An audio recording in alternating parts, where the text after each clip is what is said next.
Voilà, bonjour à tous, chers amis, frères et sœurs en Jésus-Christ. Vous êtes encore à l'écoute de l'Évangile sans contour. Et ce matin, j'aimerais euh, vous donner une vraie vitamine spirituelle. C'est vrai. C'est au travers d'un témoignage qui a eu lieu il y a bien des années, presque 3 siècles, mais qui nous montre un peu que les plans de Dieu nous dépassent de loin, mais sa parole reste toujours d'actualité. Et lorsque Dieu envoie sa parole, eh bien, elle ne revient jamais à lui sans avoir fait son effet. Et voyez-vous que ce témoignage, je prie pour cela, eh bien, si vous ne l'avez pas encore reçu, Jésus, ou alors si vous êtes découragé parfois parce que vous avez rendu témoignage et puis vous ne voyez rien encore, sachez que la parole de Dieu ne revient jamais à elle sans avoir fait son effet. Et ce témoignage, vous verrez qu'il peut changer des vies. Dans 1 Jean, chapitre 3, verset 16, c'est un témoignage qu'elle dit « Nous avons connu l'amour en ce qu'il a donné sa vie pour nous ». Et comme il est écrit dans le livre de Job, au 33, verset 14, quand Dieu parle, il choisit tel moyen d'expression ou tel autre, et on n'y fait pas attention. Alors, voici un témoignage bouleversant qui est vieux de plus de 300 ans et qui nous montre que Dieu parle tantôt d'une manière, tantôt d'une autre. Mais c'est la puissance de son amour qui illumine et change les cœurs touchés par sa grâce. Et dans ce témoignage, vous verrez, il y a 3 personnes.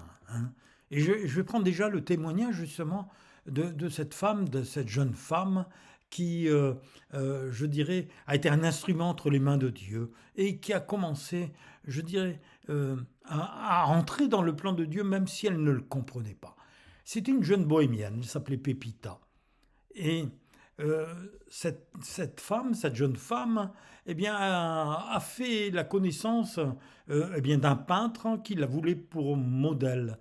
Et ce peintre se nommait Steinberg. Voyez-vous, le miracle de l'amour de Dieu va aussi toucher des années plus tard, même après par la suite. Une troisième personnage, c'est un jeune aristocrate de 25 ans qui a été saisi par cet amour vivant qui est dans la vie de Jésus. Et figurez-vous que, eh bien, il y a un réveil qui va démarrer et qui va bouleverser toute une génération. Pépita et Steinberg étaient partis déjà, pourtant, vers la patrie céleste.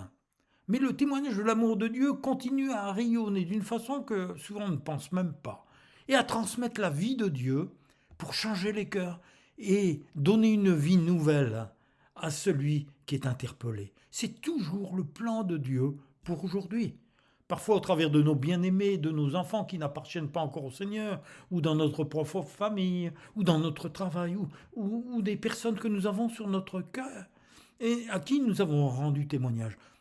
Eh bien écoutez, prenez le temps d'écouter ce témoignage de l'amour du Père et de l'amour du Fils, et laissez le Saint-Esprit, vous aussi, vous inonder de l'amour de notre Dieu. Alors, bonne écoute, écoutez, soyez bénis et continuez à vivre cette journée bénie avec celui qui est amour, Jésus. Donc un peintre nommé Steinberg était allé se promener et quand il vit un campement de bohémiens, son regard s'arrêta sur une jeune fille. Il la trouvait idéale pour faire une esquisse.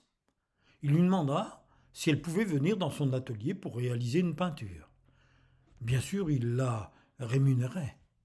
Mais voilà que cette action allait changer sa vie, même à Steinberg.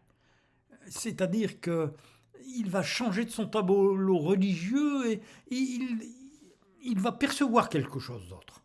Arrivé dans l'atelier du peintre, Pépita fut stupéfaite de voir l'étoile du peintre. Et elle s'arrêta devant la peinture qu'il était en train de terminer. Et c'était un homme qui était connu, Steinberg, pour faire des peintures religieuses, et notamment lui commander des peintures sur la crucifixion. C'était un véritable artiste. Et Pépita dit à Steinberg, « Mais qui est cet homme ?» demanda-t-elle. Et Steinberg lui répondit, « Le Christ. » « Mais qu'est-ce qu'on lui a fait ?»« On le crucifiait. » Et Steinberg reprenait bien sûr la main en disant « Bon allez, maintenant tournez-vous un peu à droite. » Et elle continuait « Mais qui sont ces gens autour de lui ? Ils ont l'air méchants. »« Ah, laissez-moi me concentrer, lui dit le peintre, vous êtes ici pour poser, non pas pour bavarder. » Et chaque fois qu'elle venait, pourtant, ce tableau la fascinait de plus en plus. Et un jour, elle lui dit, mais dites-moi pourquoi on l'a crucifié.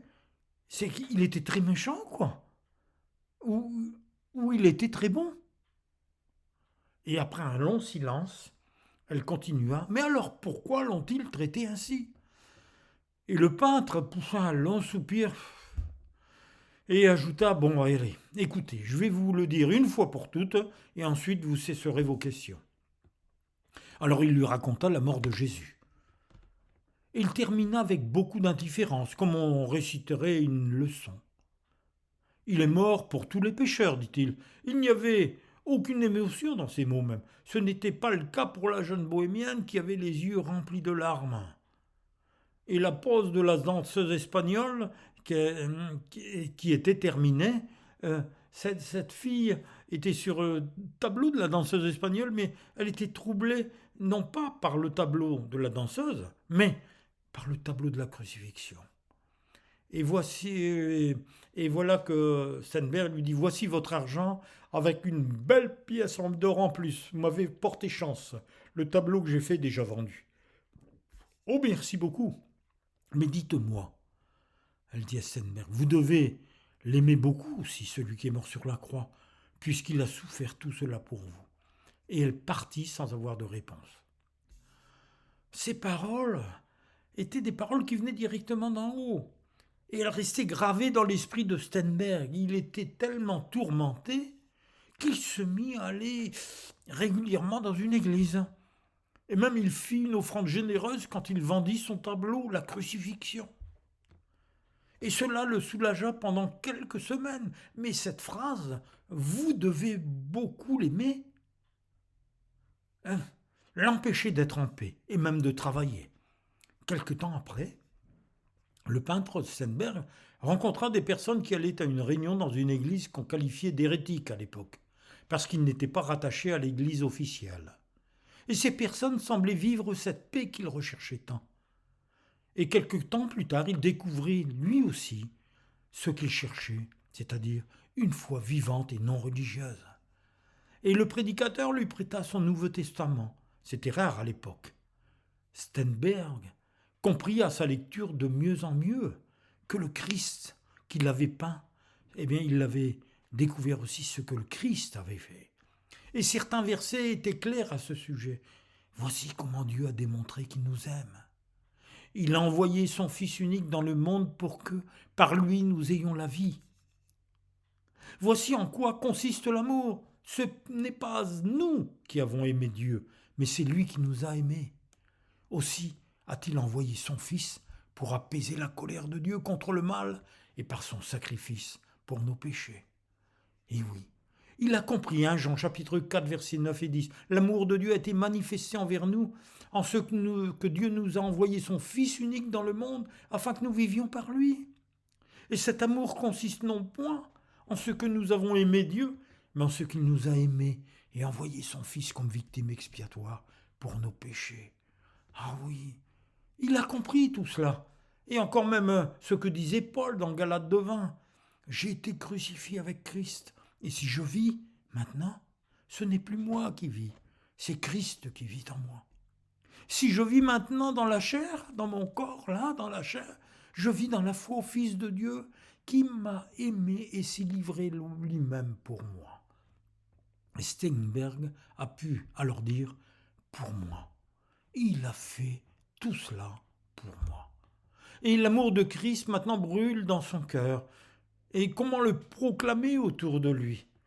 Parce que ce n'était pas par sa parole, mais par contre il dira, mon pinceau proclamera l'amour de Dieu. Et il fit notre représentation du Christ en croix, sur la croix, qu'il a offert à la ville. Là. Et son tableau fut suspendu dans la galerie des peintures. Et il ajoutait en bas du tableau ce qu'il avait écrit, voici ce que j'ai fait pour toi, et toi, qu'as-tu fait pour moi? Et voyez-vous, l'histoire continue. Parce que ce que je vous raconte, il s'est passé presque 3 siècles qui ont duré justement, 2 générations, je dirais même, qui ont duré pour que la parole de Dieu ne l'arrête pas, elle continue à être vivante. Et on peut savoir comment Steinberg a eu une certaine connaissance théorique de ce que Jésus a fait, sans que cette connaissance change quoi que ce soit dans notre vie. Mais c'est l'amour que le Seigneur a manifesté à la croix qui fait toute la différence. Voici ce que j'ai fait pour toi, et toi, qu'as-tu fait pour moi? C'est aussi la question qui nous est posée. Ce que nous pouvons faire pour lui, c'est l'aimer en retour. C'est manifester notre amour en faisant ce qu'il nous demande. Aller voir les malheureux, donner des vêtements aux pauvres, habiller celui qui n'a plus d'habits, donner à manger à celui qui a faim. Renvoyer libre l'opprimé, professer, confesser, proclamer la parole de Dieu. Voyez-vous, et je vous disais que après à peu près 30 ans plus tard, le tableau se trouve toujours dans la galerie de peinture. Steinberg et Pepita sont tous deux décédés et ils sont maintenant auprès du Seigneur. Et le peintre avait été appelé par Pepita juste avant qu'elle meure même. Et elle lui avait dit « Il est venu pour moi aussi, il m'a tendu les mains. Ses mains qui saignaient, il m'a dit « Voici ce que j'ai fait pour toi. » Ça, c'est Steinberg avec Pepita. Mais nous sommes alors en 1725 et il y a un carrosse qui venait de Saxe en Allemagne et qui arrive à Düsseldorf, là justement où il y avait le musée. À l'intérieur, il y a un jeune comte de 25 ans, Zinzendorf. Il est jeune, riche, cultivé, il a fait des études même dans un lycée de Halle en Hollande, et on y a enseigné l'importance d'une étude sérieuse de la Bible, la foi basée sur l'amour pour Dieu et pour les autres, le désir de vivre selon ce que Dieu veut, dans une communion vivante avec lui. Voilà ce qu'on enseignait. Et c'est vrai qu'il va faire une expérience, il va faire l'expérience de ce que l'apôtre Paul disait dans 1 Corinthiens chapitre 13, verset 2, « Quand j'aurai toute la science de tous les mystères et toute la connaissance, et quand j'aurai même la foi jusqu'à transporter les montagnes, si je n'ai pas l'amour, je ne suis rien. » Et cet amour de Dieu se découvre pleinement à la croix. Zinzendorf s'est tourné vers Dieu pendant ses études, mais ensuite il avait remis en question sa vie avec Dieu. Il a fait cette analyse. Il va dire à Halle, « J'allais au Seigneur tout simplement. » À Wittenberg par la morale, à Dresde par la philosophie, et ce n'est que plus tard que je suis allé à lui par la simple doctrine de ses souffrances et de sa mort. Il reconnaissait que sa vie avec Dieu n'avait trouvé la bonne direction qu'à la croix. Avant, il avait cherché à plaire à Dieu en tâtonnant par la morale, la connaissance intellectuelle, les efforts personnels.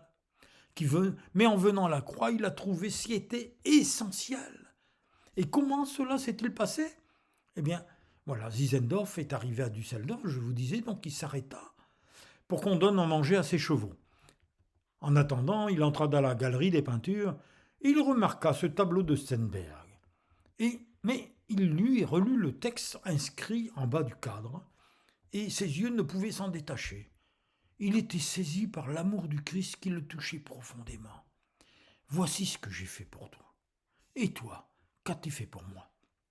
Les heures s'écoulaient. Le gardien du toucher était obligé de toucher le bras du comte pour l'avertir que les portes du musée allaient bientôt fermer. Et quand il est rentré à l'hôtel, il décida non plus d'aller à Paris, mais de revenir chez lui en Allemagne. Sa vie avait changé. Il était né de nouveau, à ce moment précis.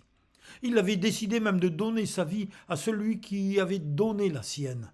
Et il donna sa fortune. Il reçut sur ces terres des chrétiens qui étaient persécutés. À l'époque, c'était en Tchécoslovaquie.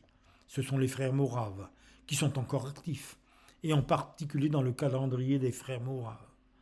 Peut-être nous connaissons beaucoup de choses sur Dieu, mais le plus important, c'est de venir et de revenir à la croix, pour comprendre ce que le Seigneur a fait pour nous. En retour, que pouvons-nous faire, si ce n'est que de lui offrir notre vie? Qu'attend de toi l'Éternel ton Dieu? Simplement que tu le révères, en suivant toutes les voies qu'il a prescrites, en l'aimant et en le servant de tout ton cœur et de tout ton être. Ça nous conduit à la parole de Deutéronome chapitre 10, verset 12. Maintenant, Israël, mais entre parenthèses, et toutes les nations qui, par Christ, que demande de toi l'Éternel ton Dieu, si ce n'est que tu craignes l'Éternel ton Dieu, afin de marcher dans toutes ses voies, d'aimer, de l'aimer et de le servir de tout ton cœur, de toute ton âme. Et oui, et là se réalise un Jean chapitre 3, 16, Nous avons connu l'amour en ce qu'il a donné sa vie pour nous. Et nous aussi, nous devons nous donner notre vie pour nos frères. La solution est de regarder à la croix. Là, je serai saisi par l'amour du Seigneur qui est mort, séparé dans sa communion avec son Père, pour nous donner le pardon et la vie. Et lorsque je regarderai, au tombeau, là, je serai saisi par sa résurrection. Et ensuite, lorsqu'il est monté au ciel, il est assis à la droite de Dieu. Et cette parole d'Ésaïe 44, verset 22, « J'efface tes transgressions comme un nuage, et tes péchés comme une nuée. Reviens à moi, car je t'ai racheté, va s'effectuer. » Ésaïe 45, 22, « Tournez-vous vers moi, et vous serez sauvés, vous tous qui êtes aux extrémités de la terre, car je suis Dieu, il n'y a point d'autre Dieu. Voici ce que j'ai fait pour toi, et toi, qu'as-tu fait pour moi ?» Dieu nous offre son amour, son pardon, sa vie. Nous pouvons l'accepter parce qu'il nous l'offre, mais nous pouvons aussi malheureusement la refuser. Mais si nous ne l'avons pas encore accepté, n'attendons plus, chers amis. Dieu veut remplir notre vie de sa présence. Ah oui, Dieu, c'est ce témoignage qui a été écrit par Jean Ruben, et qui donne à Dieu toute la gloire, la puissance de son immense amour pour tous les hommes. Voici cet enseignement et cette parole que Dieu nous donne.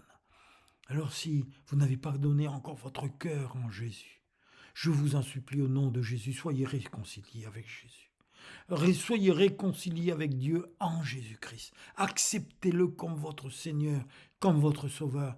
Et vous verrez, la paix de Dieu qui surpasse toute intelligence, sera dans votre cœur en Jésus-Christ. Amen. Et, chers amis, là aussi, partagez ce témoignage, mettez-le sur les réseaux pour que d'autres puissent aussi, au travers de ces témoignages, connaître Jésus. Amen.